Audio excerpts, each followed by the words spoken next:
Okay, so let's get going. Good evening, everyone, and welcome to the second Western Cape Volleyball Association Coaches webinar.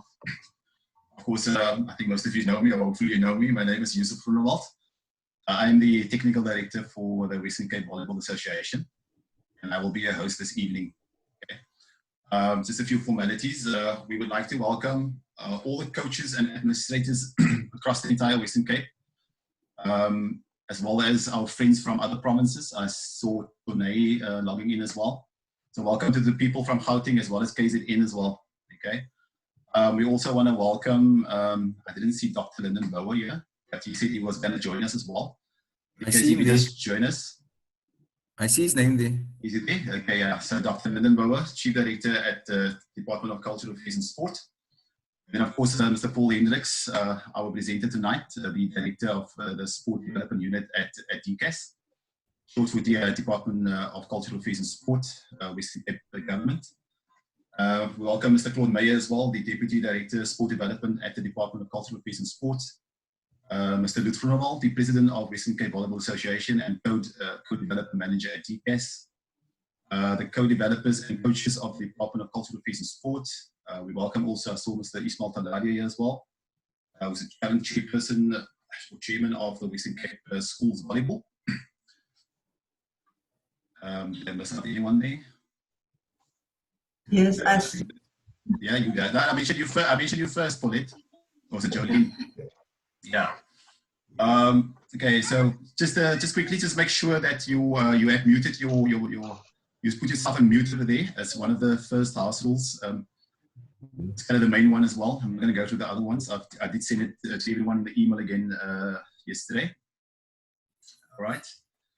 So for those that are new this time around, we obviously had our first webinar last week. And just to repeat myself, the aim of these webinars is to contribute to the overall growth of volleyball in the Western Cape through continuous engagement and dialogue. A large percentage of the content will be geared towards the developmental levels, where the target age group ranges between about 8-9 years of age to 18-19 years of age. Okay. We did start with a few generic, topics. Tonight's topic is also quite generic as well. However, we will also aim to provide content across the broadest coaching spectrum as well. So we will also present topics which are geared towards senior, more advanced coaching as well. And I think next week we're starting with one like that. More about that later on. Okay, so tonight we're going to cover a very important topic, and that is the holistic development of an athlete within a South African context. And our presenter, as I mentioned, this evening need no little introduction, Mr. Paul Hendricks. Mr. Paul Hendricks, quickly, currently is the Director of the Sport Development Unit at DCAS. Paul has a master's degree in education, specializing in educational psychology. Paul has also got wide coaching experience across multiple sports, including softball, hockey, football, athletics. Mr. Hendricks, you might just correct me if I get it wrong here. This is quite a long profile. So Paul has also served in management positions and leadership roles across a number of different sporting bodies over a number of years. Okay. It's going to take half the time of the session if I should go through the entire list, so I'm not going to do that. But I must just say that Mr. Hendricks did receive, was awarded the DCAS Sport Legend Award. So on that note, I'm going to hand you over to the sport legend, Mr. Paul Hendricks, to start with this topic this evening. Mr. Paul Hendricks.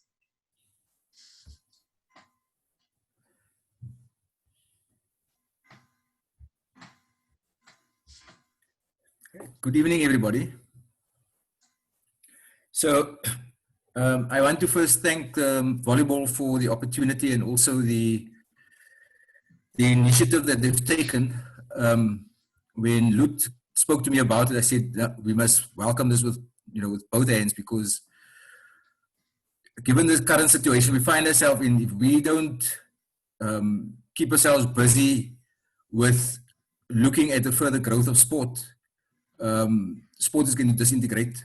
And so just from last week's interaction with each other, I found it extremely enriching and enlightening. and I actually want to thank Bobby also for last week. It was really fantastic.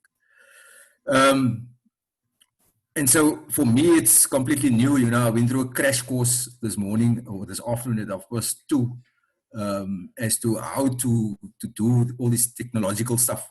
So for that side also, Yusuf, thanks very much for that. So the topic I'm going to be focusing on is the holistic development of an athlete. And I'm going to be looking at both ends of the athlete, you know, in the mass participation environment as well as in the high performance environment. And so what we've done is to research the process over a period of about 7.5 to 8 years. And so the areas I'm going to cover is going to be research context, research outcomes, challenges and experiences, the strategies going forward, and also the coach and the coaching of the coach. So to share with you further,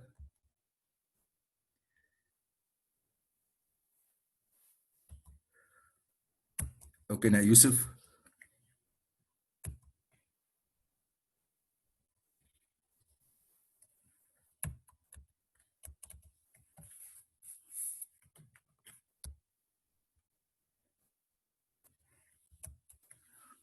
Okay, so the research context, what we looked at is the historically disadvantaged environment. So when we looked at the topic, we said, let's look at something that hasn't really been done before in terms of research.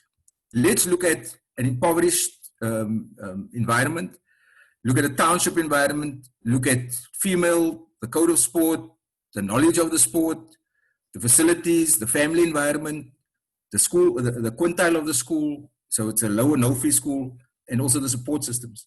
So everything we looked at was based on historically disadvantaged. In that way, we're saying, if we can get it right here, whatever it is we're busy with, then it should work anyway, and it should work with any code of sport. So those are all the historical disadvantage contexts that we looked at.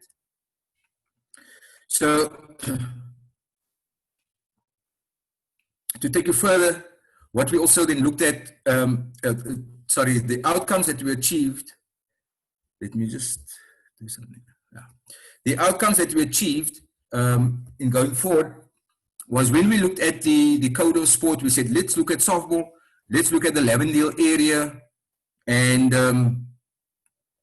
see what happens coming from that. So I don't need to explain to you the context of Lavendale, and I don't need to explain to you the lack of knowledge around the small code of sport like softball, also female sport. And what we did was to look at youngsters at primary school and at high school. And when we looked at those youngsters, we said, okay, so over a period of the next 5 to 10 years, let's see what could happen. And so the results of that 8.25 to 8.5 years later, and we measured it in hours, which comes to 2,574 hours, because we worked on the Malcolm Gladwell 10,000 hour rule, and said, let's see how this thing works, and what all is it going to require to get the youngsters to achieve. So we established this club in 2012, and 7.5 years later, after establishing the club, we looked at the athletes, and the first athletes coming through at the age of 18 years old, 2 of them went to UWC. We looked at the league situation that they were in. At the average age of 17.5, they became the senior women's second round champions. You looked at the team, a softball team consists of 9 players. What happens is that 5 out of those squad of 10, 5 of those athletes and 1 out of the 2 coaches were selected for Western Cape Softball Association to play at the national NPC. 3 out of that 10 athletes and 1 out of the 2 coaches were selected for the SSA, or the Softball South Africa Junior Women's Team, and so on, so on. So this is how they've achieved over a period of 7.5 years. So the reason I'm sharing with you is to say, in our research, what we did was to go out there, looked at the environment, saw that it was an impoverished environment, introduced this, and this is the type of results that we got. So what I'm going to follow through with is, that's the research context. So the research outcomes are showing this. What is it that we actually did?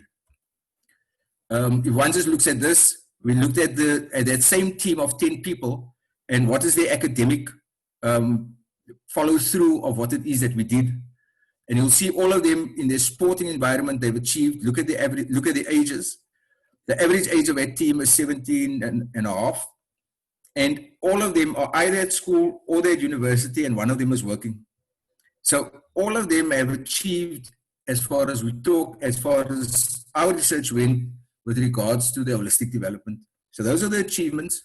The further achievements that we saw was improved academic results, a drop in absenteeism, a drop in to no vandalism at those particular schools that we were busy, a greater interest in the school, and those are all the improvements that we also realized further there. So when we look at, when we look at the youngster and we say to ourselves, what is it that this youngster is made up of? How are we going to get to him? So really what we're doing now is to look at what is the approach that we're going to use. And in that approach, we said this youngster consists of three beings: a psychological, a spiritual, and a physiological being. And in order for this youngster to be successful, there's certain exercises that needs to be done. Okay, the areas of exercises needs to be, we need to improve the logic of the child, we need to look at the intuition of the child, we need to look at the spirituality, and we need to look at the physique of the child. And what we found further in our research is that when we look at the child as a whole being, only the academic activity is being enhanced. They're only receiving academic activity in their school environment. And as for the others, there's very little. So the improvement of the kid is only in the IQ. There's a lack of improvement in EQ, SQ, and PQ, which means that there's very little to no activity in those areas. So in effect, we are developing athletes and we're developing children at school purely with academic activity to a large extent, which means we're only developing 1/4 of the learner or 1/4 of the athlete, as opposed to 4/4 that needs to be worked on. So with that in mind, having only the focus on the logic, not looking at the intuition, spirituality, physique, we're saying, okay, so who must look after that? Because in the academic world, they're actually not looking at that. And what became clear to us is that from the hours of 8 o'clock to 2, 3 o'clock, your education system was looking at the academic activity. And so who is going to look at the other aspects that we were speaking about? And so something had to be done around play, recreation, and sport. And when one looks at the creative side of the kid and the spiritual side of the kid, that's the area that we need to look at. The further challenges that we saw was the inequities that prevailed. We're saying, so if we're dealing with this kid, how are we going to enhance what they're doing if that is what they're living in? They're living in the squalor of which the 85% is living, as opposed to the 15%. So you're clearly sitting in a situation of you have the have-nots and you have the haves. And how do you deal with that environment? And what we further saw was that the inequities were brought about the past, the poverty, the unemployment, the lack of resources, social ills. And we were trying to address, as a society, we're trying to address that with old or foreign approaches. We'll say, no, look at the American approach. We'll say, look at the Canadian approach. We'll say, look at the French approach. And we're looking at foreign systems. We're dealing with old knowledge and lots of anger and blaming everybody for what's going wrong. So that's the environment that we were trying to educate our kids, and we were trying to coach our kids. So how do you coach a kid with that? 9 times out of 10, if you're playing football, they're going to get a yellow card or a red card because they stay angry and they stay blaming different people. So what we found in our further experiences in that 7-year period was that as we were training these youngsters, the federations were not ready for the younger generation to come through. The system, the constitutions and stuff didn't allow for them to participate at senior level. So whilst we're trying to grow on the one hand, the system is not allowing on the other hand. Just further down, you'll see the nation is not ready for the youth that are excelling, because in order to get an unabridged birth certificate, it's a massive problem. In order to get passports and visas and stuff, is a nightmare. The youth who can afford it, they end up participating at national level. The poor don't get to national. So how do you look at this youngster and say to them, look here, man, there's this bright future for you out there, when in fact all of this are the strokes against the youngster? The further experiences that we had was, we need to develop the youngsters in a South African context. We need to be researching new knowledge. We need to have a holistic approach to what it is we're doing. And we need to focus on the implicit and hidden curriculum of what we teach them. Whatever we teach them cannot just be factual information. It needs to be contextualized. We need to be talking around the world that they're living in and how to live within that world. We also said, look at the nutrition of this youngster. You know, many people at school will know that a hungry child can't learn. And if you're hungry, how are you going to play? If you're hungry, how are you going to have the output that the coach wants you to have? Then also, these youngsters, we need to assist them with the provision of resources and funding, because how do they get to the fields? How do they get their boots? How do they get the equipment that they must play with? What we further found is that the youth must be exposed to more international participation. When they play at a higher level, they don't know what's going on. Neither do the coaches even know what's going on, because they're never exposed to a level of participation that extends to international level. And what we found extremely disillusioning was that players needed to have a sense of belonging. The players didn't believe in their country. You know, they play against the United States of America, and you find that they stand on the field and admire the opposition because they're from the United States. And there isn't an admiration for their own country and a sense of belonging in their own country. They rather want to be play for the other country or supporting the other country when they're actually playing against them. So we need to, in our experience, we found that there needs to be a pride of place. There needs to be pride in your country. There needs to be pride in representing your country. There needs to be pride in the jersey that you're wearing. And what we found through our experiences is that the very beings that we spoke about earlier, the physiological and the spiritual and the psychological being of these youngsters, we found that society has socialized them and taught them and educated them to the extent of where they feel oppressed and they feel depressed and they feel angry because the odds are stacked against them all the time. And then us as coaches, we are adding extra pressure to them because we see the possible potential. But we're adding pressure to them and we're saying to them, look here, you can make this team and you can make that team, but in the end they make the team, but they can't afford to go. So what we then looked at was, what is our strategy? How are we going to approach all of these odds that we have?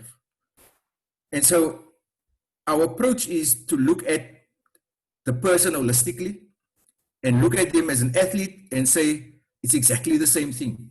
You know, we have an athlete, the athlete is a person, so how do we deal with this person? And what became important was that we took them from a state, or we basically still taking them from a state of illness to a state of wellness. And you'll see, if you look at the neutral point there, there's no discernible illness or wellness. You can only move from that point. You can only move from that point to your right side. But in order for us to get to that middle point, that neutral point, we need to first heal the disabilities. We first need to heal the symptoms that they have. We need to be healing, looking at the signs before we even get to that. So when we talk about the inequities, we actually need to correct all of this first before we can start awareness, before we can start education, before we can get to growth. So there's a massive backlog here. And if we're looking at our youngsters and we're looking at the growth of them, then we need to look at, so how do we heal? How do we first heal our youngsters in order for them to grow. And so what we did then was to explain to them as they come into our system. We're explaining to them as they came into this Lavendale softball club.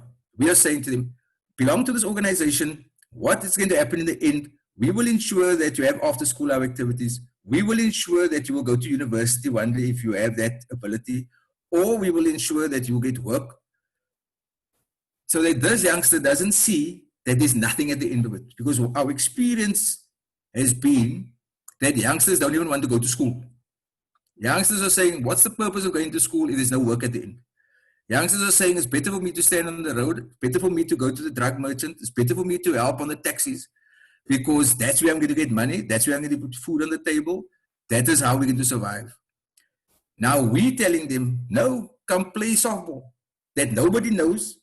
They don't even know what a softball bat looks like. They don't even know that the glove is called a mitt. They don't know any of that. We're saying, come play here, come and spend your money here, and at the end of the day, maybe you can get work, or maybe you can get.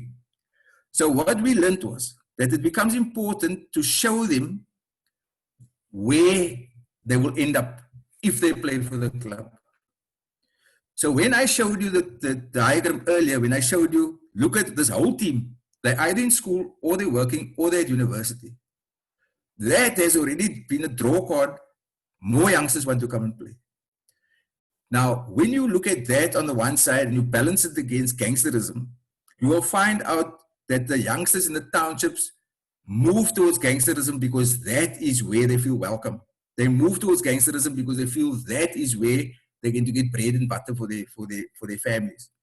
So what we are looking at is saying, we need to put that in front of our kids and say to them, listen, here's an outcome for you that's positive. And what has happened is that more and more of them are starting to get involved. More and more of them are starting to see there's a reality at the end, and the reality at the end is they're either going to get work or they're going to go to a learning institution that's going to take them further. So you will see that the pipeline moves from early childhood right across into a work environment, but at the same time, they get opportunities to go to sharp centers, which is high performance centers that we have at the school level. And there's opportunities to move down the federation line into national teams and into high performance teams. So what does this take? In order for us to get them there, we need to teach them that it's not just about, I must make a decision. We need to be teaching them different communication skills. We need to be appealing to the IQ, the EQ, the SQ, and the PQ, like I said earlier. And so what happens when we're teaching them this knowledge? We're in fact teaching them something that has happened 200 years ago. We're teaching them nothing new, really. So what we've learned is, instead of teaching them history, because that's what we're teaching all the time, is knowledge that we currently know, we need to teach them, how do I respond intuitively? How do I have an instinctive response, information from the gut? How do I do that? How do we teach them to make wise decisions? You know, a typical example is, if we teach them just pure knowledge, what happens is that kids start saying, and this is what we've picked up, you ask them, so why do you fall pregnant? They will tell you, no, I'm going to get a grant for my kid. And that grant is going to bring money into the home, and that money is going to put food on the table. But that money that's going to put food on the table is going to last them for 5 days at most. What happens for the rest of the month? But if the kid makes a wise decision, they're going to know that that youngster that they're going to give birth to is going to cost them even more in the end. And into what environment is that kid going to be growing up? So what we've learned is to teach them how to make wise decisions, and then also the importance of movement.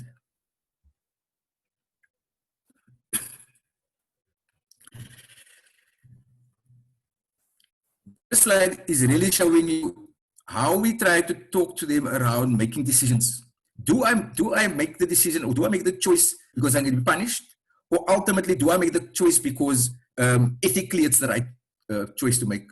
So when you're basically teaching this youngster, it becomes important that you look at the youngster holistically. You look at the youngster in the sense that I'm not just teaching them sport. I am in fact teaching them life skills. I'm teaching them survival skills. I'm teaching them social skills. And so you're teaching them, you don't do something for reward. You're teaching them, I do something because of my individual conscience. And so when one looks down that, you'll see on the left-hand side, we talk about internalization. There's two things that's important. The one is you've got to teach them how to internalize it and become part of them, so it becomes actually part of their DNA. And the other is that they live within a particular context, and how do they deal with that context that they live in. And so we developed a teaching methodology that speaks to a triangle of this nature. So this methodology really speaks to, on the right-hand side, you see that's your recreation and sport, and that's really what you teach them. That's what the coach generally teaches them. Last week, Coach Booby spoke about, the different skills that you need to be teaching them. On the left-hand side of the triangle, the importance of research and the importance of resources. But the area that I want to get to is the foundation area. The area I want to get to is the context, which is also known as the implicit curriculum. What is it that you're implying? What is it that you're teaching them? What context are you teaching them? And that context needs to be embedded in a values and social inclusion-based context. We need to be teaching that youngster every time we take them for coaching. We need to be teaching them values. We need to be teaching them social inclusion. So that's the coaching methodology that we used. And then it just doesn't happen. You have to actually plan for it. So you have to have a daily plan that speaks to how you're going to factor all of those things in. So when we come to that being delivered, how does our coach deal with it? So our coach needs to look at coaching life skills to this youngster. So the coach looks at the youngster, says, I have to work with you. This is your environment. This is your context. This is who you are. How do I assist you in your sport and applying the life skills that's necessary? And so really what we're saying, the coach becomes the change agent. And that pick there saying a good coach can change a game. A great coach can change a life. And in South Africa, unless we are going to become patriotic citizens, our country is never going to grow. And the only way our country is going to grow is by getting our youth to be patriotic. The only way we can get our country to grow is by getting our youth to think at another level, is to establishing new knowledge so that they can start thinking for themselves, so that they can start challenging and saying, but this is a better way, and that is a better way. So we actually ultimately have to become the change that they want to see. We have to become the change that we want to see them be. We cannot be people that talk on the one side and act differently on the other side. We have to be the role models for these youngsters, because the role models that they're living with generally are role models that are living in a negative environment. So we have to create that positive environment for them. And so my focus in terms of what is the coach going to do is I'm going to not talk around the logic, because that is what you all know about. That's what you all know with regards to the academic education. And I'm not going to talk about the physique, because that's also what we all know about as sports people. That's what we apply. The areas that I'm going to be focusing on is intuition, imagination, spirituality, meditation, as something that the child that's being neglected when we are busy educating our kids. So I want to play you this video clip. And if it asks you to interact, then please interact with it. It becomes important that you understand what it is that we're teaching our youngsters as a life skill, as a survival skill, as a social skill, a skill that's not only going to carry them in their sport and make them successful in their sport, but the skill that's going to make them successful in their life.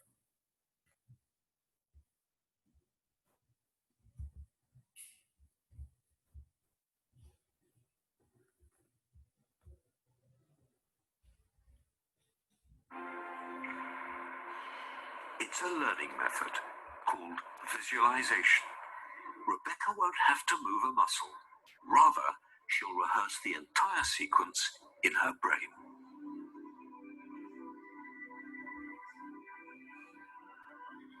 Rebecca stands still and concentrates. She visualizes every stage of the somersault. The moment she releases the bar, the instant she twists her body, and the second she catches the bar. And she does this over and over again. Visualization does help you when you're learning a new move. You can go through it in your brain before you actually have to do it yourself.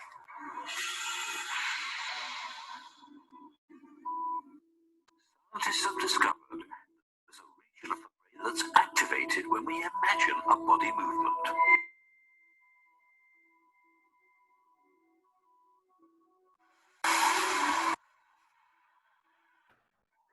Rehearses the move in her mind. She's creating pathways through her brain cells as she were actually doing the somersault, all without moving a muscle.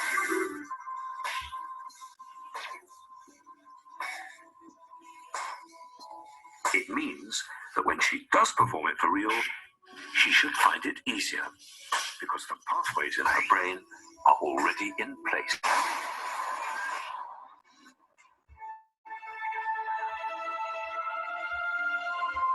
Will it work? Rebecca, it's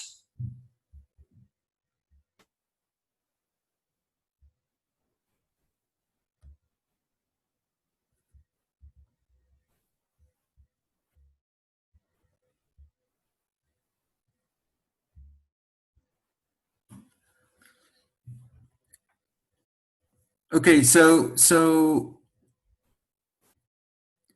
can you guys still hear me? Yes, Paul, I can hear you. Yes, we can. Okay, something just went awry here.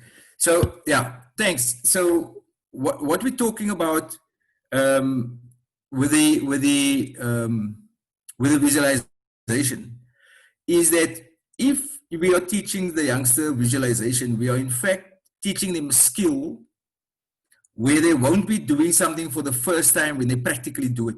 We are actually teaching them a skill that's going to get them to think things through and dream and visualize going forward, so that when they do it in the future, it's not the first time. So it doesn't feel new to them. Now, if we get them to visualize in life and see that this is their pathway going forward, this is what they want to do going forward, then when they're going in that direction, it is not as fearful for them, and it makes life easier for them.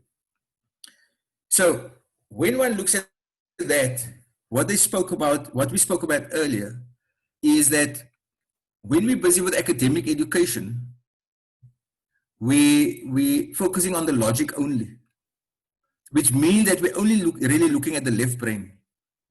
Now, when you're only looking at the left brain, you'll see there what it indicates. It's only a logic, analysis, everything that we have on the left side. And if our focus is only on the left side, it means that we are denying ourselves the right side of our brain, which means we're only using half of our brain. And the right side of our brain talks around creativity, imagination, holistic thinking, intuition, and all of those creative things. As a consequence of that, because we are not training the right side of the child's brain, we in fact leaving that kid with a vacuum. And what is happening in that vacuum is that our children are filling it with what they are being socialized with. They are filling it with what has happened in the community. And as a consequence of that, we are getting the negative behavior from the kids. We are getting the social ills with the kids, because that's how they're being socialized, because their right brain is not being trained. So I want to share this with you as a strategy.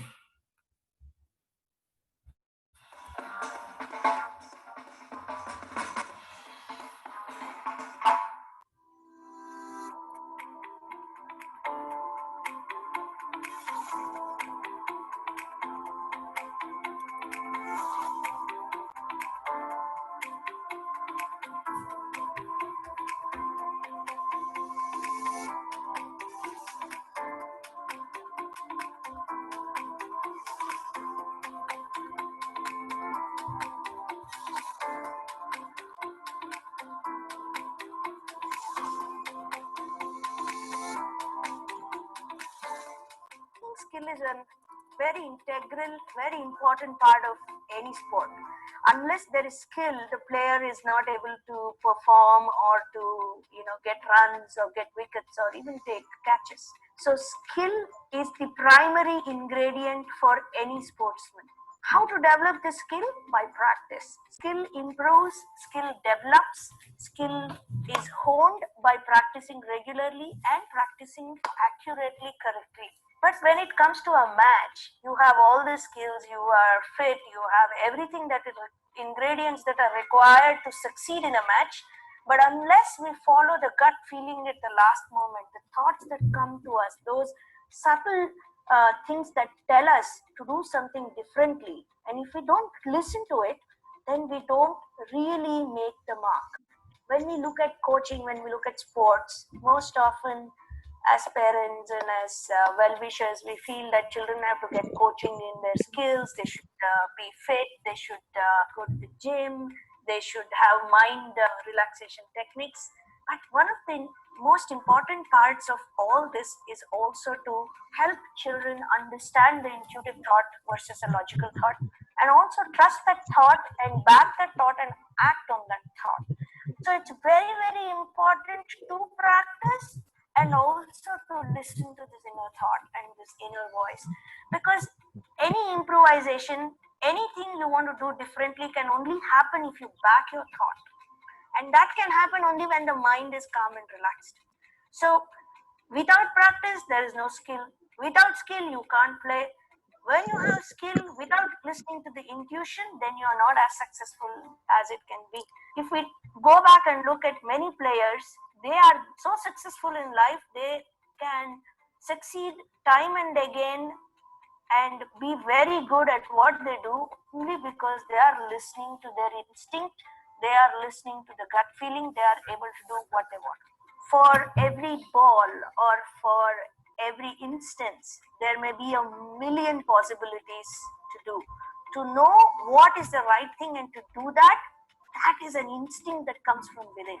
Maybe I know 5 shots for the same delivery, but when I am playing, there is something that tells me do this, and even without a conscious thought that I have to do this, I have already done that. Listening to that, being able to work on that, being able to trust that and go with it, I think that's the biggest gift one can give oneself, and that happens in the intuition process.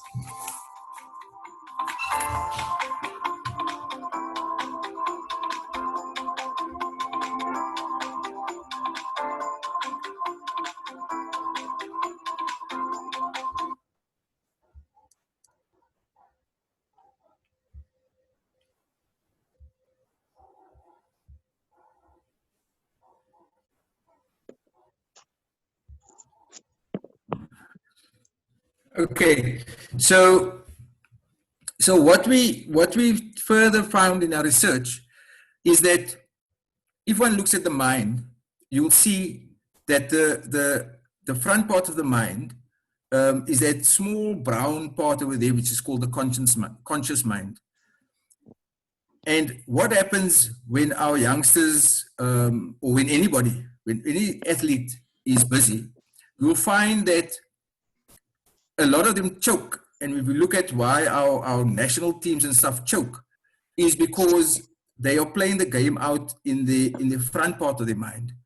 And what should be happening is that we should be focusing on the subconscious mind, and things should be happening as a second nature. Paul, sorry to interrupt. We can't see, you're not sharing your screen at the moment.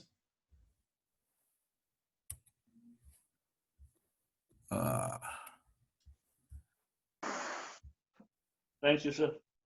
Sure. Are we there now? Yeah, there we go.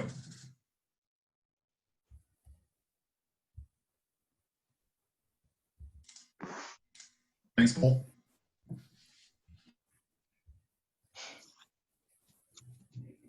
Just give me a second. Okay. Okay, so when we look at the mind and we say to ourselves, so how does this brain function? Because remember, we're talking about intuition, and we're talking about, so what gets a youngster to think differently? we found out that most of the thinking takes place in the front of the brain and not at the back of the brain. And so when our players freeze, when our kids freeze in an exam, for instance, when our kids freeze under different circumstances, it is because they are focused on their front brain and what is happening in front of their head. What should be happening is that they should be learning information and storing the information in the subconscious. When you're storing that information in your subconscious, it's like riding a car. You know, in the beginning, everything you learn, you pick up, you must do the clutch, you must do this, you must do that. All happens in the front of your brain. But when you do it repeatedly, when you practice it and practice it and practice, it becomes second nature. It moves to the back. And when our kids are playing sport, the same thing happens. They start thinking, how must I hit the ball? How must I kick the ball? How must I do this? How must I throw the ball? In fact, what should be happening is through practice and practice and practice, and through us teaching them visualization and us teaching them through different methods, we get them to store the information in their subconscious. And it stores in the subconscious because that's where 90% of that space is for them. And when they store it there, it comes naturally to them when they're playing. Now, when it comes naturally, that is when we're talking about the child responds intuitively, or the athlete responds intuitively, or the person that's writing an exam responds intuitively, because it's coming from a place that they've stored it in all the time. So when we look at what is called the ICEBERG model, we'll see that if this is the brain that we have here, 10% of what you experience of that athlete, 10% is the type of behavior that they're showing. This is what is seen or heard from your athlete. 90% is in fact not seen. That 90% is what happens in the hindbrain, in the back brain, at the back of the brain, in the subconscious. That's the motivation, that's the skills, that's the competency, that's the knowledge, that's the values and beliefs, self-image. And so what happens as the coach, we need to be feeding that information into the child or the athlete all the time. But whatever it is we do, how we train them, how we coach them, we must be feeding that information in all the time. So when the child plays, when the child acts out, when the child writes exams, that information will come through, and that's the behavior we will see. So a child acts out or behaves based on what we have fed in, based on how we have socialized that child. And remember, in the situation we found ourselves in our research, is that we first had to unteach them. We had to get them to unlearn what it is they knew. And then we had to teach them a different set of behavior. We had to teach them how to visualize. We had to teach them how to meditate. We had to teach them different concentration skills. Because there was a lack of nutrition, because there was antisocial behavior that was already in their subconscious. So what we had to do was to almost retrain their brain and get them to think differently. Now, when you're coaching, you cannot just say to the child, this is the way you trap the ball, this is the way you hit the ball, this is the way you volley the ball. It has to be more than that. If we want our children to be successful, if we want our children to be patriotic, if we want our children to have a sense of belonging, then we must put that information in the head, because that information is not in the head currently. And so unless we're going to do that, it's not going to happen. And we can't expect that of our teachers, because our teachers are busy with logic. Our teachers are busy with academics. And who's the people that's busy with the creative side? The sports people, the arts people. Those are the people that's busy with the creative side. And if we're busy with the creative side, then we are busy with the right side of the brain, because the teachers in the school environment, they're busy with the left side of the brain. So how are we going to make that child a whole person? We have to complement that which the teachers are doing. And in this way, we can complement what the teachers are doing. And so here's a strategy that we can use that's going to give us further explanation of how do we do things intuitively.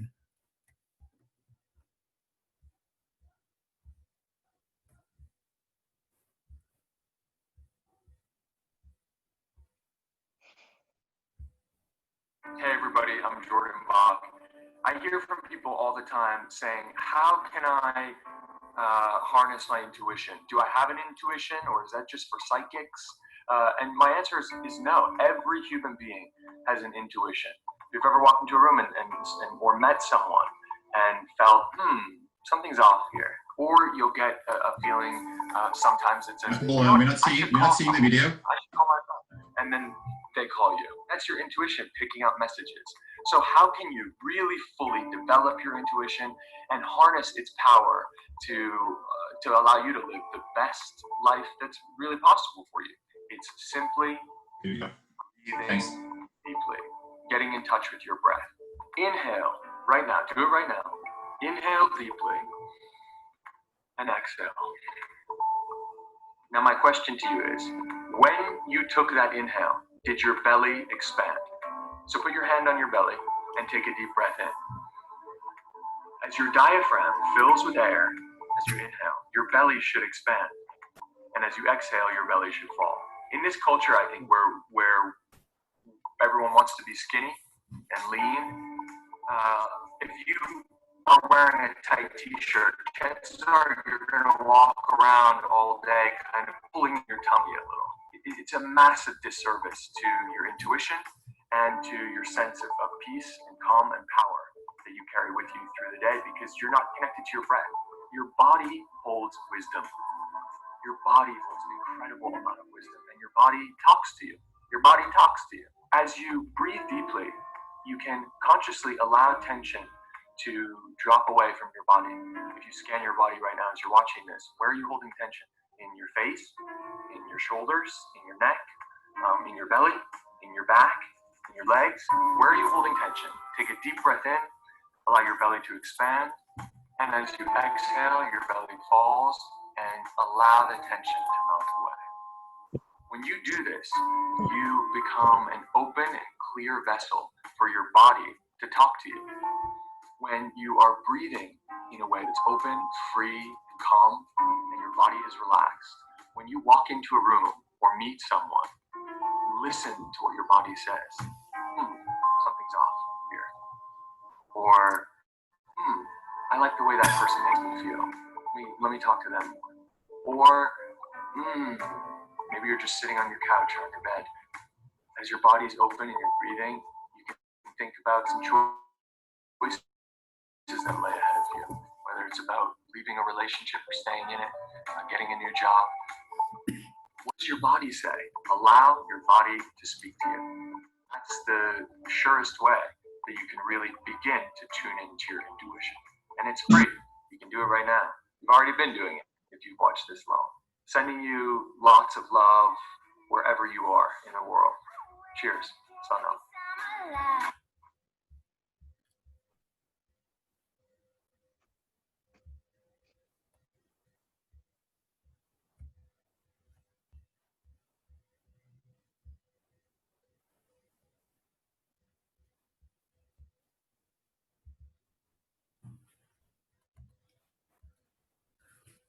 Okay, so in speaking about the brain, we've spoken some more around intuition.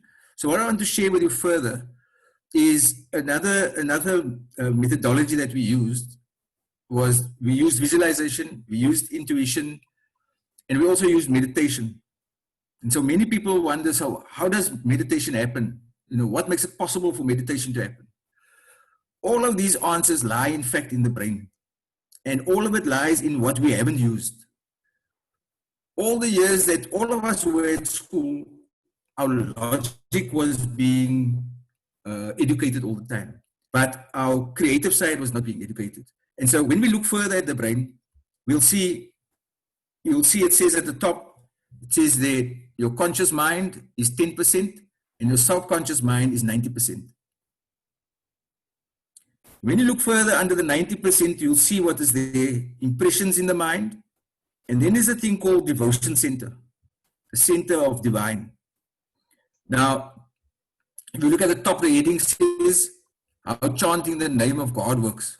Okay, I'm using this as an example to show you what is actually being researched and what research is showing us. And so the research is saying there is a devotion center. Okay, and it's saying further, through persistent spiritual practice of chanting, the devotion center becomes firmly established. And so what happens when you meditate? You in fact triggering off that center. So just try the next exercise that I'm going to share with you.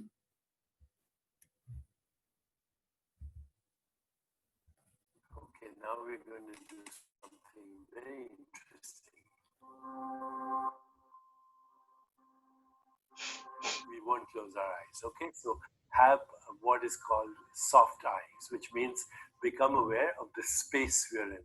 Don't focus on me, although you're aware of me on the screen, but actually I'm in your consciousness right now. But just be aware of the space we're in. And now let's start our meditation. So start to observe your breath. Start to observe your breath. Don't manipulate it. And notice that even as you observe it, it slows down. Your mind will wander. When you become aware that it wanders, bring it back to your breathing. As it goes in through your nostrils and then out through your nostrils. Okay, now we're going to do something very interesting.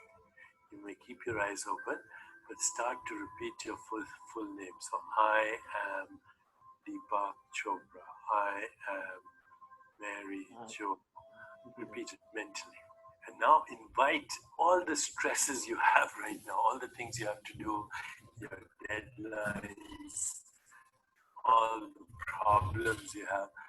Invite them. Let your awareness fill up with them. Okay, now drop your last name. Just repeat your first name. I am Deepak, mentally. And this time, invite experiences from your childhood into your awareness. When you were less than 12, your parents, your siblings, your school, your classmates, happy days, not so happy days.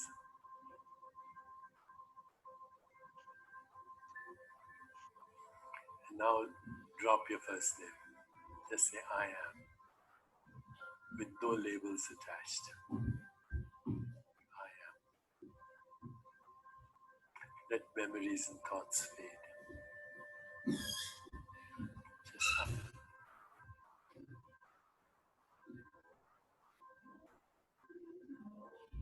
Now if you want, you can replace I am with aham or om, just a sound. No associations. Let's do it for a few seconds. Aham. Now even sit quietly and just be aware of being aware. This is our ground state before a thought arises, before a feeling. It's who we really are. A field of infinite potential. Rest in being. Rest in awareness. Rest in existence. Just be. Okay, before we come out, feel all the sensations in your body. I hope you're feeling a little refreshed. You can do this again and do it as often as you want. And you can do it for longer. Thank you.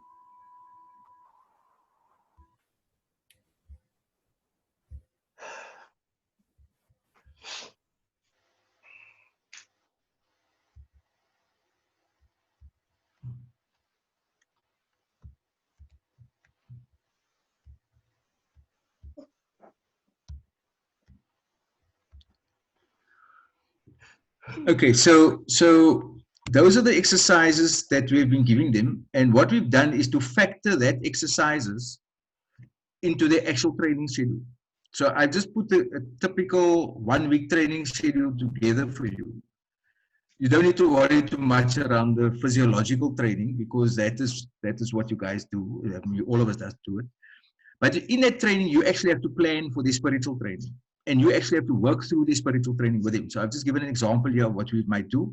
We talk about 5 hindrances of self-mastery. We talk about them memorizing a poem called Our Deepest Fear. So that addresses the spiritual training side. We talk about psychological training. So how do we deal with the psychological training? We talk around how do they handle negative self-talk. We talk around playing your best when it counts the most. We will talk about why do I perform better in practice than in games? So these things mustn't happen by accident. These things must happen as part of a coach's tools that the coach takes and works with those athletes. Part of the tools that the coach takes and socializes that athlete with. So the athlete is now socialized in a way other than the lack of discipline that they had, in a way other than the negative and social ills that they were involved in. So that's a 1 week, typical 1 week plan. Then I've just put together a 7 week plan to show you, here's all the physiological training that we would look at, possibly all the spiritual training that we'd look at, all the psychological training that we look at. So a typical training session or a typical week-long training session would encompass all of these things. If you look at, like I said, the 7 week program encompasses all of those things. And then what becomes vitally important is that if you see, look at week number 7, you'll see the assessment week. So in assessment week, you actually evaluate and assess and test what it is that they do know, so that you know what the gaps are. And secondly, you actually place them under pressure so that they can deal with pressure. Because many of our youngsters can't deal with pressure. And because they can't deal with pressure, as a consequence of that, they turn to drugs. As a consequence of that, they turn to alcohol. As a consequence of that, they escape from what it is that the pressure of a game might have. And we have found that sometimes the pressure of the game is so big that the youngster doesn't want to come and play because they're not used to that pressure. So how do you deal with that? So those are all the tools that the coach must have in their toolbox that they can assist the youngster with. And so in conclusion, I want to share the following with you.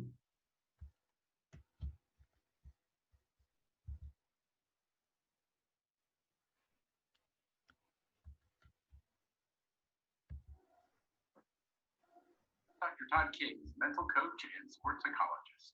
And welcome to today's mental lesson. And we're going to talk about intuition. And one of the things about intuition in sports today is that there's a lack of it.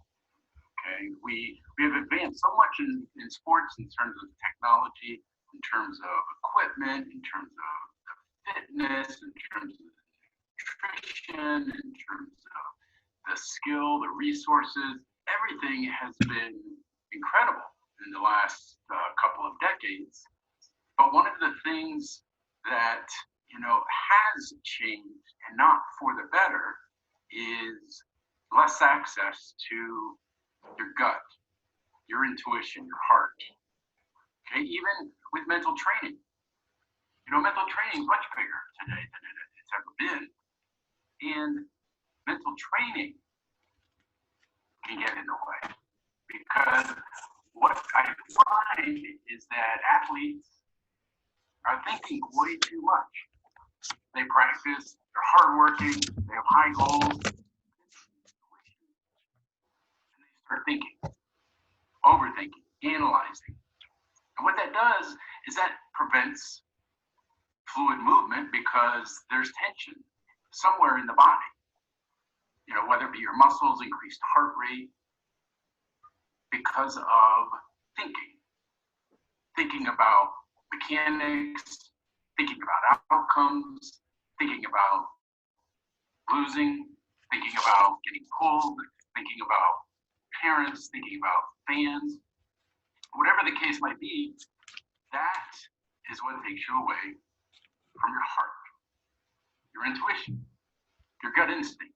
That's when you're performing your best. So many times, for example, I have basketball players who do extremely well in AAU during the summers. And they're just playing, and they describe how loose, how free, how much they just simply enjoy it. And they describe some of their best games. But then all of a sudden, when it comes to high school ball, for example, they might have some high school balls over the summer, and then certainly in season, their performance drops, because partly they get in their heads too much. They think about what the coach wants. They think about, looking at set plays. It's not fluid. And so many times I find that AAU ball and the players, they enjoy it much more, you know, and that's partly because, you know, it isn't as, you know, taxing and time consuming in certain circumstances, but there is a freedom that you play with. And why wouldn't you want that more and more? Okay, so that's just one example. You know, when they get to the high school season, they start thinking, and some of them, some players are just simply miserable, honestly. And it's because they're thinking and they don't play as well. They get yelled at by the coach. They get worried about letting their teammates down, parents down, whatever the case might be. But again, it goes up in their thinking. And they overthink. They overthink their shot. You know, they don't just go with what their heart says. They don't just go see it and play. And that's one of the drawbacks, I think, to today in sports. And it happens at all levels. It happens with the professional athletes I work with all the way down to the junior athletes. It does not matter. Okay, so one of the things you want to do is you want to make sure that you're making intuition a part of your practice. Okay, make it a skill, just like a mental skill, just like any other. And it's a skill that, you know, you can do very simple things. One being simply making an intention before every practice or every game, whatever your sport, that you're going to really focus on allowing your intuition to take over. Okay, that will build your awareness of what it feels like, the experience in your heart of what that feels like to be using your intuition. And the more familiar you get with it, the better you're going to get. Okay? The other thing you can do is after you practice, is always take some time to play. Take some time to perform.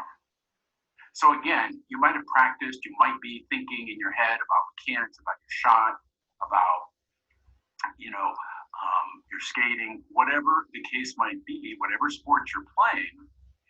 But then always end practice where you're just playing. You know, whether that be, you know, just some exhibition, you know, against some teammates, whatever it might be. But what that's going to allow you to do is get out of your head and into your body. It's going to allow you to get out of your thinking into your heart, into your gut instinct, into your intuition, okay, which is what we need more of. And it's the reason that many athletes simply don't perform to their skill level, is because they are just a little bit, you know, they're overthinking. And so if you just make sure that every time you have practice, after practice, end it with just playing. And feel that looseness, feel that heart, feel that experience. A lot of times when I ask athletes, I don't ask them so much what they're thinking as what they're experiencing, because I want you guys to be able to pay attention to everything. And there's so many great answers. So many great decisions are made here, not up here. Okay? When we perform our best, we're not up here, we're down here. So be intentional about it. Play after practice to build your skill at using your gut, using your intuition, and it'll be a lot more fun. And it will be, you know, it'll get better over and over the more you do it. And it's as simple as that. This is Dr. Todd Case. I'll see you next time. Okay, so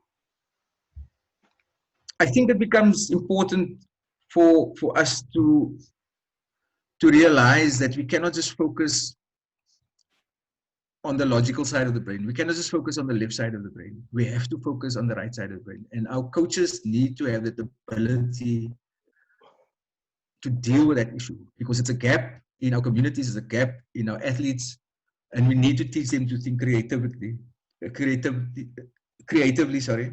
We need them to visualize. We need them to see a future for themselves. We need them to meditate so that they can dream and they can see themselves in the situation, and they can be calm about taking on the situation as they go forward. They need to be acting intuitively so that it becomes part of the second nature that they can be successful. And this can only happen through practice, practice, and more practice. And then in conclusion, I want to say, we need to develop solutions, methodologies, and actions that best serve South African township-based learners and athletes. Because our experience is that they find themselves functioning as poor, shy, and ashamed human beings that are self-conscious, have a low self-esteem, and a lack of confidence. Identity and sense of belonging doesn't exist, while they're also being differently nourished and socialized. So it becomes important for us as coaches, as functionaries, to be relevant, realistic, radical, and resourceful, while passionately assisting with shaping and delivery of a values-based South African dream, culture, ethos, and way of life. It's the only way, to my mind, and what I've seen and the results that's come out of it that I've shown you in the first couple of clips. Those results are based on these findings and these methodologies that we have used. And so I hope that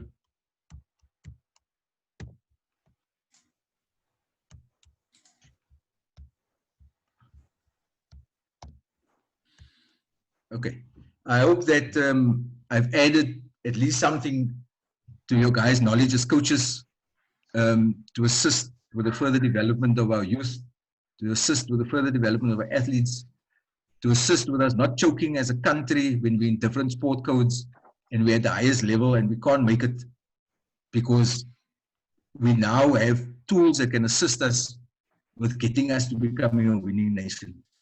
Thank you very much, guys.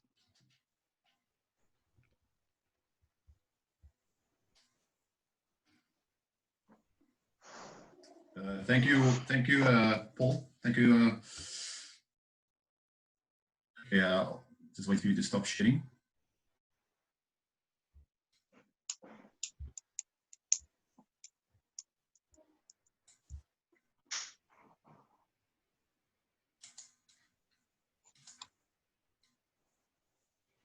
Okay. Yeah, no, thanks again. I mean, geez, that was so well presented that there's no questions here.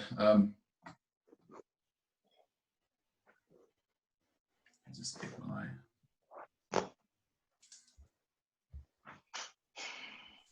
Yeah, no, it's very, very well done. I mean, I'm busy typing a question. Okay, cool. So while you're typing the question, I just wanted to comment as well from my side. I think as coaches, we need to lead by example. So we have to incorporate a lot of these exercises that we saw here this evening, into our daily routines as coaches. First of all, because we have to lead by example. I mean, there's a lot of information, a lot of useful information that one needs to take into a really short session. But the session, the video will be made available on our channel tomorrow. So because there's a lot of things to go through here and to digest as well. It's a very important topic. So well done. I think you will all agree that this topic is such an important aspect that we should all strive to. Firstly, to fully grasp, and secondly, to obviously implement wherever we have opportunity to do so. Especially in our coaching environments, is such a fundamental aspect of what we should be doing as individuals, with the ultimate aim to obviously make a meaningful contribution to our society as a whole. So we are fortunate to be able to do this through the gift of sport. We all have a different sport. Not everyone that's tuned in here this evening obviously are with volleyball. I think there's other sport codes here as well. Yeah, but sport is a beautiful vehicle to use to implement the social changes that we want to see in our country. So again, Mr. Hendricks, a big thank you to you for presentation. Well done, very educational. I'm sure everyone else will agree. And also just on the other end as well, just thanks for inspiring us also to do these presentations as well, these webinars. I actually forgot to mention Coach Booby earlier on at the beginning, so thank you to Coach Booby as well for inspiring us as well to get going with these things. And I think it's very important for us as a province to start engaging in this dialogue and to come together and grow our various sports and thereby obviously instilling life skills into our young kids as well. Yeah, so, okay, so there's some questions here from Vernon.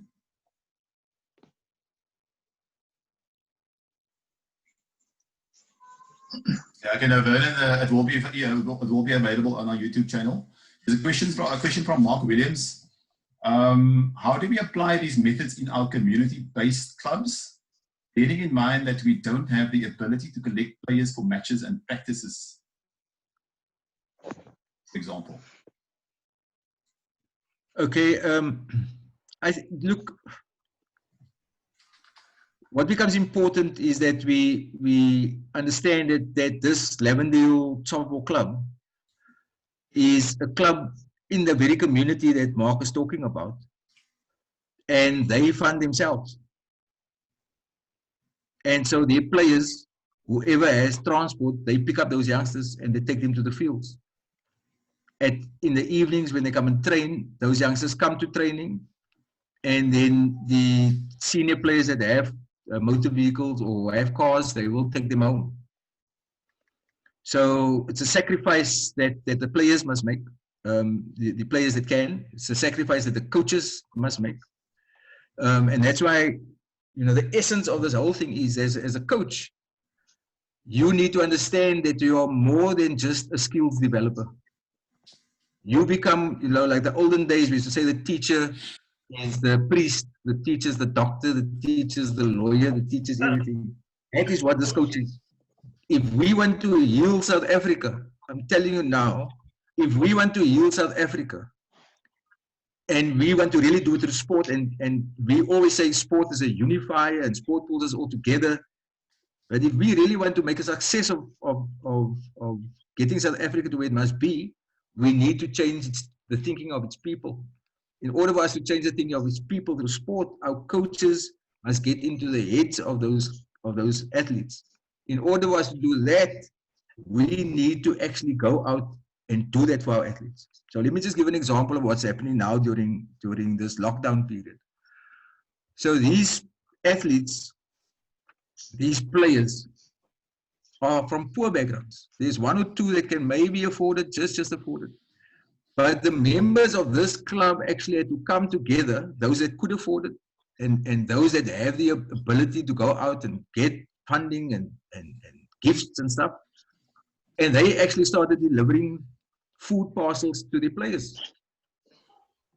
And that doesn't go by unnoticed by the players, but they're not doing it to be noticed. They're doing it because it's coming from them as coaches. So as a coach, you actually have to live the development of your kids. You actually have to be the change that you want to see. The days of us just going there and saying, right, here's a ball, this is what we're going to do, that's past. We actually have to go back to remending our society. We actually have to go back to saying, guys, it's not the same world that we thought we're in.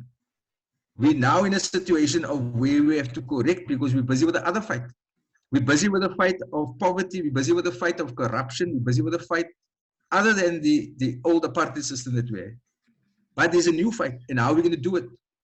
And we need to do it through coaches that have developed the ability to live for the people. So this club has actually done that, and that is probably the heartbeat of the success of those teams that they have there now. And what has that done for the player?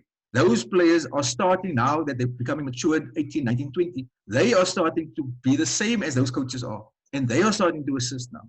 So you find them already assisting those that can, that have moved on to university. They would assist those that are still at school with their studies and stuff. So it's a sacrifice. So if you want to call yourself a true coach, in the sense of I want to develop an athlete holistically, then this is where it's at. That's what we've experienced. So I'm just sharing our experiences with you. Thank you. Okay, there's another question from Ilham. What do you consider, I'm reading it out so it's, for everyone's sake, what do you consider as the top 3 skills to focus on in support of holistic well-being of an athlete? Well, visualization, meditation, and intuition. That's other than that's other than your practical skills, your actual playing skills. So in support of that, and obviously along with that, which is not a skill, but along with that is nutrition.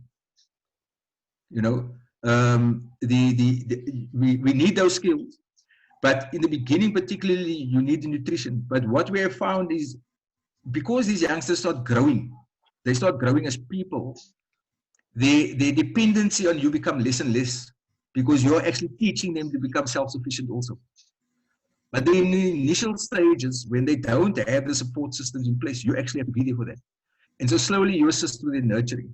But they have, because you've taught them around visualization and you've taught them around meditation, they go into silent spaces. You know, when the shooting is happening all around them, they go into silent spaces and they have the ability to come out of that violent thoughts and then apply themselves again.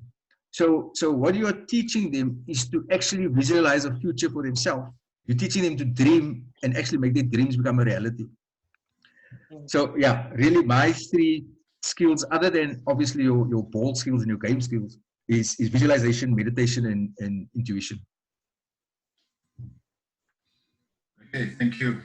I don't see any other questions here. Yusuf, can I just say something, please? Yeah, sure. Typing as a question. Right, Coach. Thank you very much. Yeah, thank you, Yusuf. Firstly, I would like to thank Mr. Hendricks for a great presentation. And I think it's something that we as coaches neglect, because we're only focused, or we mostly focus on the skills of the game itself. And especially the physical and the psychological and the emotional side is not being tapped. And I'm very happy to hear a presentation where this is focused on the other skills besides of what we normally hear. And I have been very fortunate in trying to combine our skill training with the psychological factors. Because at the end of the day, having been coaching so long and sometimes being fired, you know, you think back and think, what have you done wrong, or what could you have done better?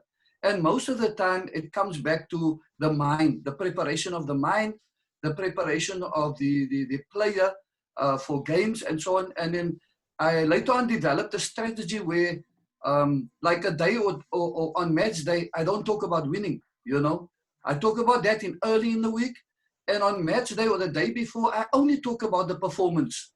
So you take the pressure of the player and you make him relaxed and you make him sort of more calm. And that's what you need in a game of skill. You need to be calm, especially in the box. I mean, the reason why people miss in the 6-yard box is because of tenseness and anxiety. And Paul did a great job in what he's done. Is now all we got to find now is the methods and the tools to do it.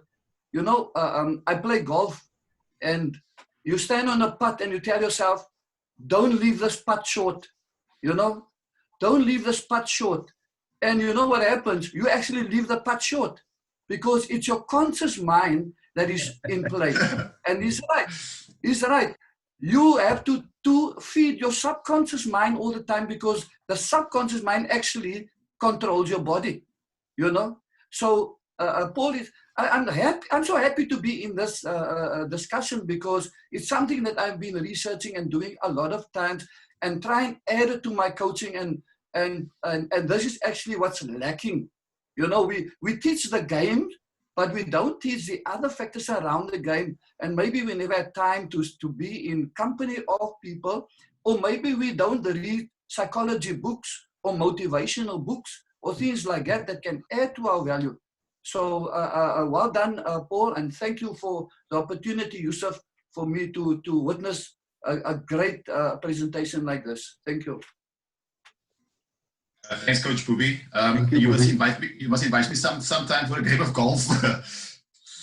Okay, there's another question from Mark. How does one overcome the time factor? For example, I work till 6 p.m., so I can only coach from 7 to 7:30 p.m. Parents are not willing to let their young girls out to come to practice. To come out to practice. Okay, I can only speak from my experiences. Okay, so I don't know what's the difference between Mark and me, but they don't mind the young girls coming out with me.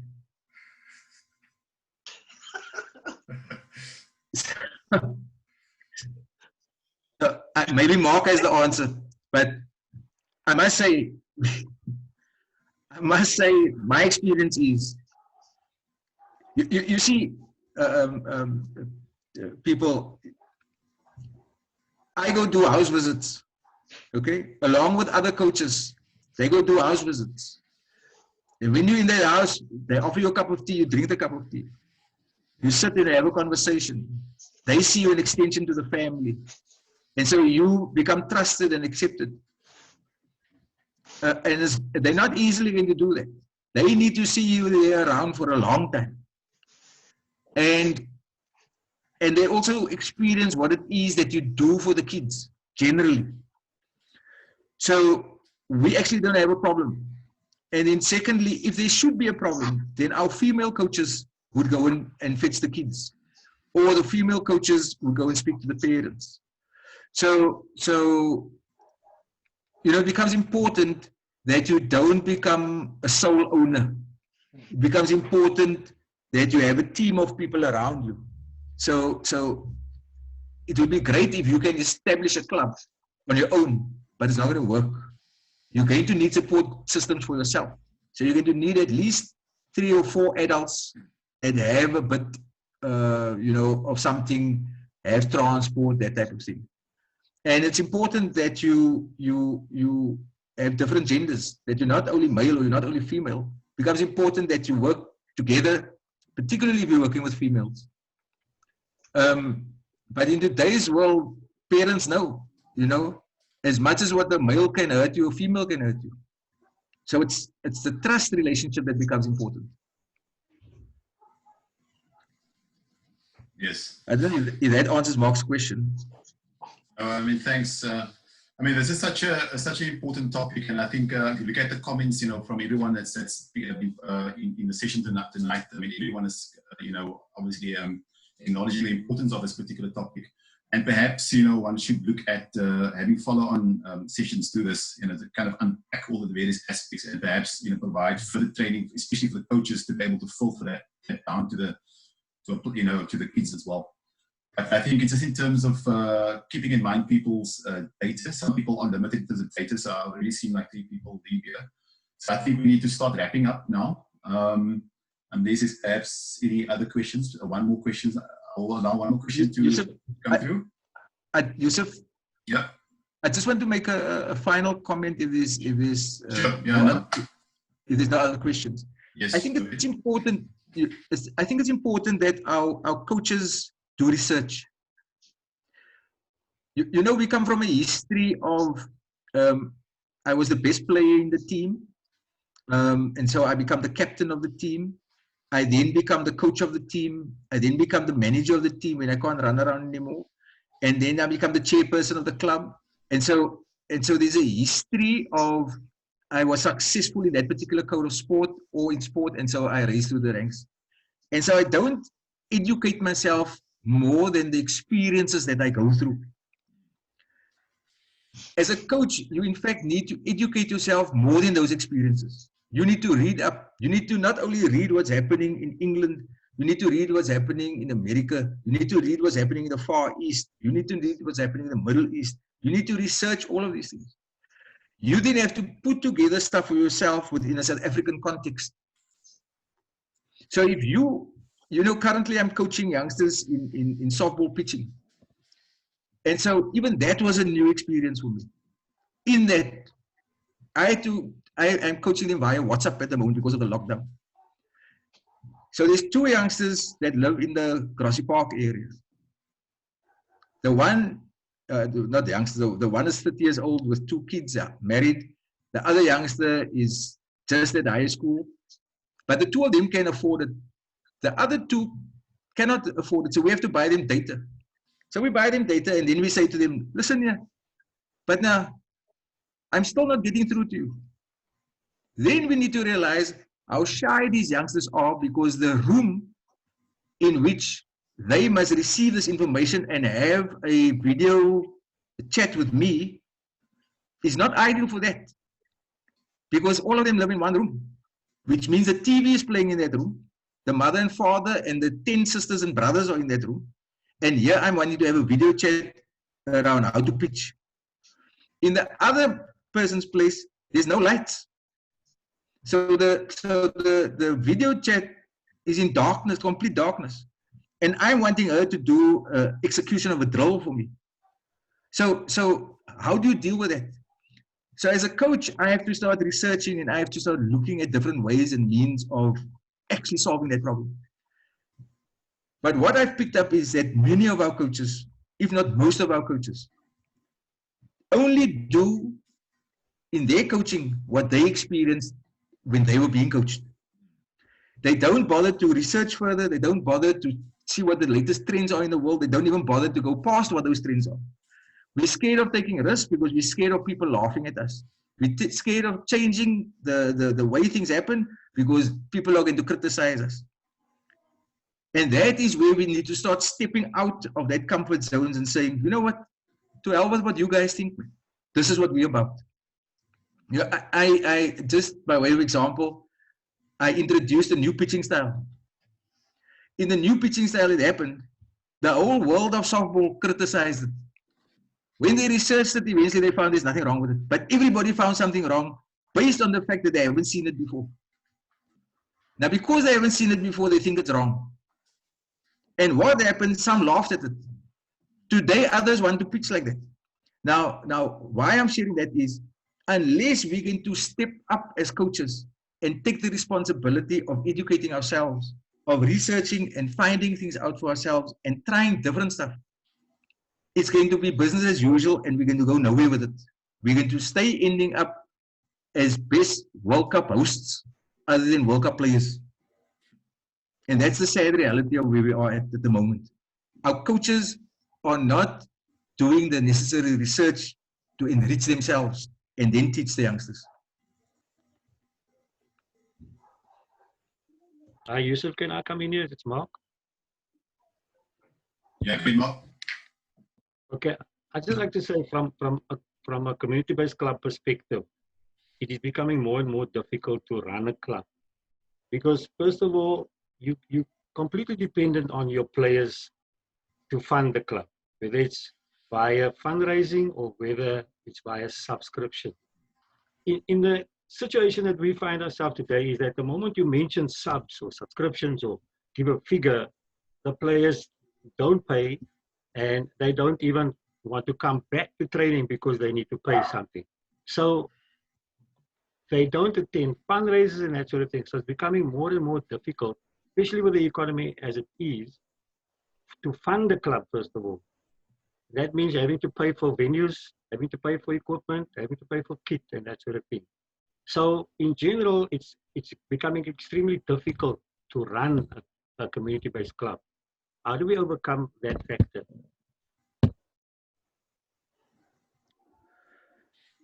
Mark, I'm not sure if that's a general question. Yusuf, I'm not sure if that's a general question or question to me.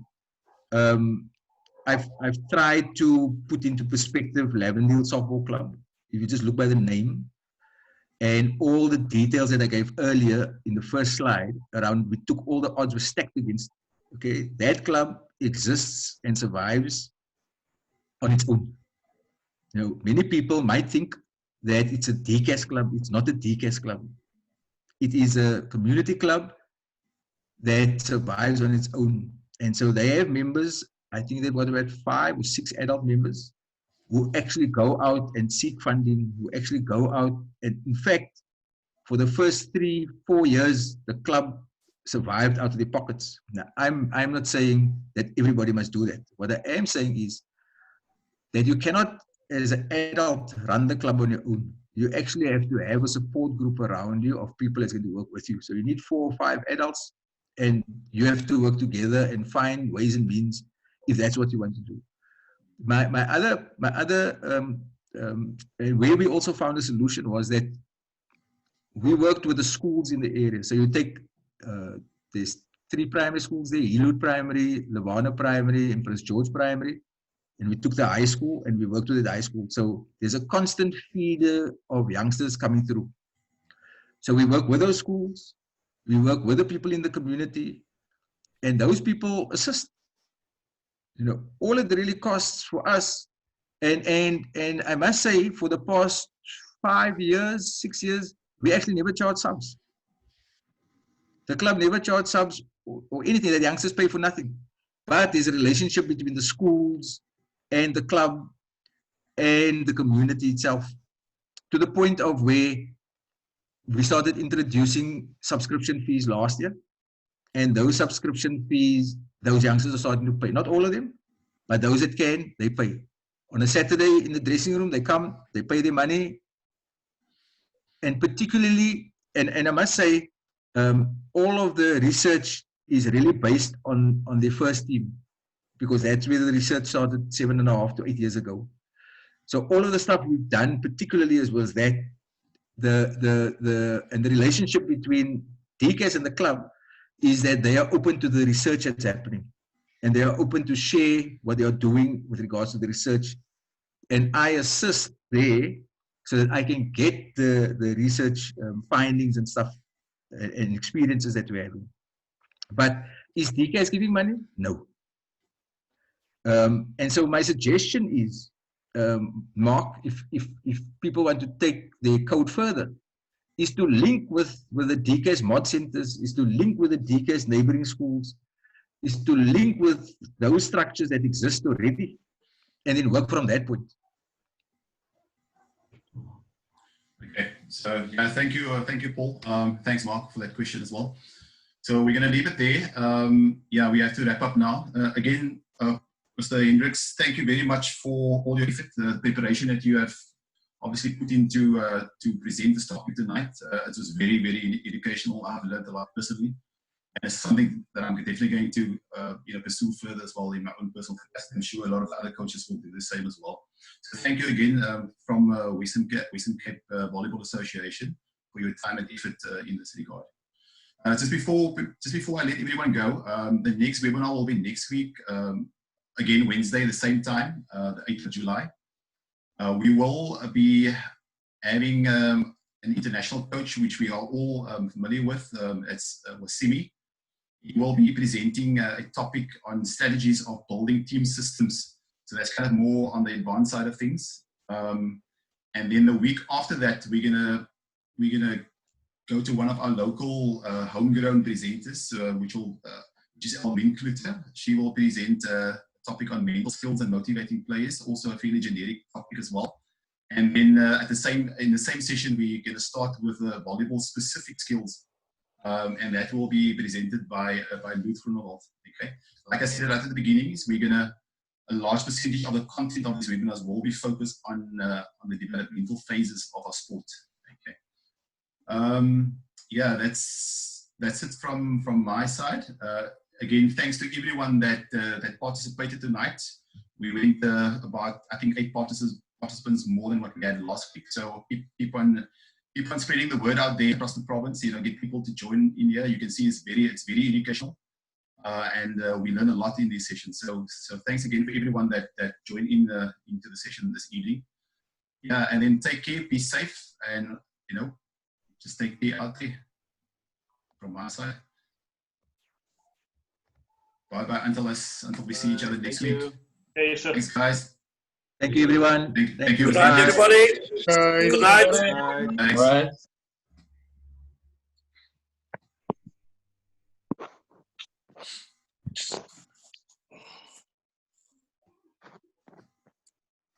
Well done, Paul.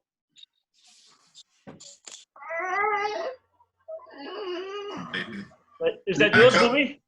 Coach Poopy, is that yours? Baby? Yusuf, you're setting high standards, eh? What's that? Yusuf, I didn't get who's going to be the next speaker next week. Sorry? I didn't hear who you said was going to be the person that's going to present next week. Oh, it's going to be Wasimi. It's going to be presenting the topic on strategies of building team systems. Okay. Yeah, he will be doing it there from Egypt. I think he's in isolation at the moment. He's currently there in the northern part of Egypt, away from the overcrowded, populated Cairo. Okay. Yeah, so that should be interesting as well. What's your And then you condition also of that? mentioned something about skills. Sorry? I saw you also mentioned something about skills. Yeah, no, the week after that, on the 15th, we're going to start with mental skills and motivating players. That will be presented by Almin, and then we're going to start with the basic skills of volleyball. I'm not sure exactly what the first skill will be, but that part of the session will be presented by Lut. And then we're going to do, the weeks after that, we're going to obviously get into the other basic volleyball skills, whatever that is. Okay, thanks. Yeah, no, thanks. Chat again. Thanks, everyone. Bye-bye, Coach. Bye. Okay, see you. Okay.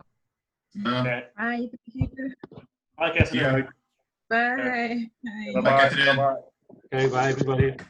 Thanks, Yusuf. Thanks, Amy. Never.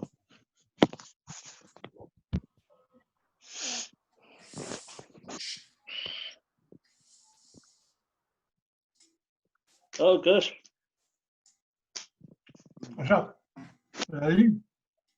Masalivia. Where Masalivia? Yeah, you must just got out by the door, Gush. I went. It was locked. Yeah. Thanks, Chichi. Thanks, Gush.